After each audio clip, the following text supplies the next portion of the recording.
Salut tout le monde, c'est E-Tech et aujourd'hui on se retrouve dans une nouvelle vidéo dans laquelle je vais vous montrer comment avoir toutes les fonctionnalités d'un iPhone 6S sur n'importe quel iPhone. Donc pour commencer cette vidéo, sachez que vous allez avoir besoin d'être jailbreaké. Donc si vous ne savez pas comment faire, je vous laisserai un lien dans la description dans lequel vous serez redirigé sur ma vidéo de comment jailbreaker iOS 9 à iOS 9.0.2. Une deuxième chose, c'est que tous ces trucs sont gratuits et que donc vous pouvez tous les installer.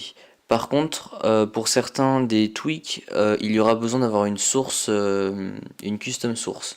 Donc là, pareil, je vous mettrai tous les trucs dans la description ainsi que les liens qui vont avec.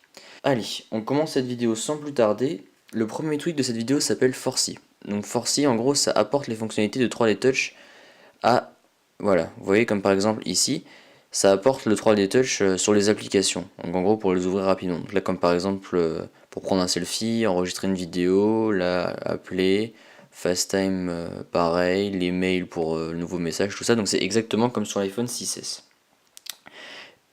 Le deuxième truc de cette vidéo s'appelle Universal Force.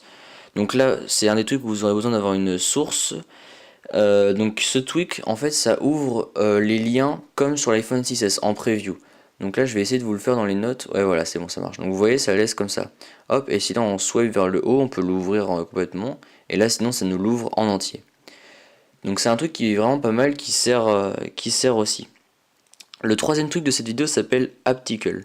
Donc Aptical c'est un tweak qui vous permet de régler, d'avoir les mêmes vibrations que le 3D Touch de l'iPhone 6S. Donc là c'est bien évidemment vous pouvez pas le voir, mais vous avez en gros la même double petite vibration que sur l'iPhone 6S.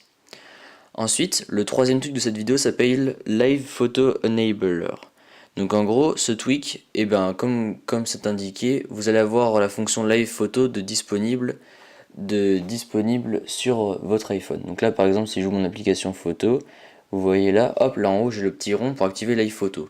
Donc si par exemple voilà je tremble un peu, voilà je fais ça, hop et je prends une photo, et bien maintenant on va pouvoir regarder la photo et si on reste appuyé, et bien on voit que la photo tremble, donc Live Photo marche bien. Ça marche aussi avec les fonds d'écran. J'ai fait un essai tout à l'heure et ça marche aussi avec les fonds d'écran. Ensuite, un autre tweak de cette vidéo c'est Swipe Selection.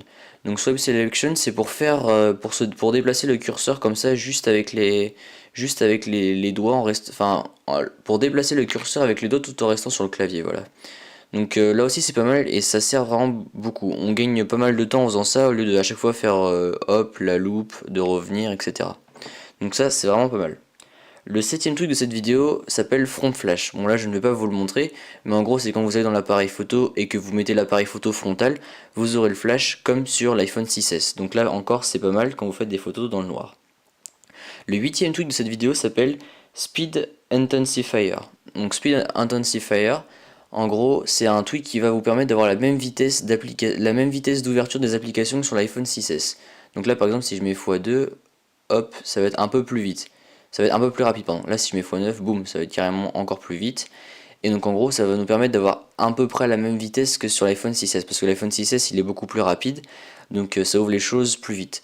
Donc là on peut encore ouvrir les choses encore plus vite que l'iPhone 6S, mais ce qu'il faut savoir c'est que ça ne chargera pas les applications avant. Ça chargera les applications à la même vitesse, c'est juste que ça va les ouvrir plus vite. Et le dernier tweak de cette vidéo s'appelle Untether Hey Siri. Donc ce tweak il vous permet d'activer Hey Siri même quand l'iPhone n'est pas en charge. Donc là vous allez donc dans Général, Siri et vous l'activez à Always. Donc moi j'ai pas paramétré ma voix pour dire dis Siri donc ça marchera pas forcément. Mais donc là c'est encore une fois c'est pratique parce qu'on n'est pas obligé d'avoir son iPhone en charge ou de rester appuyé sur le bouton central. On peut directement dire dis Siri et il va s'activer tout seul. Donc voilà, c'est tout pour cette vidéo sur comment avoir les fonctionnalités d'un iPhone 6S sur n'importe quel iPhone. J'espère que cette vidéo vous a plu. Si elle vous a plu, n'hésitez pas à la liker et à vous abonner. Allez, salut!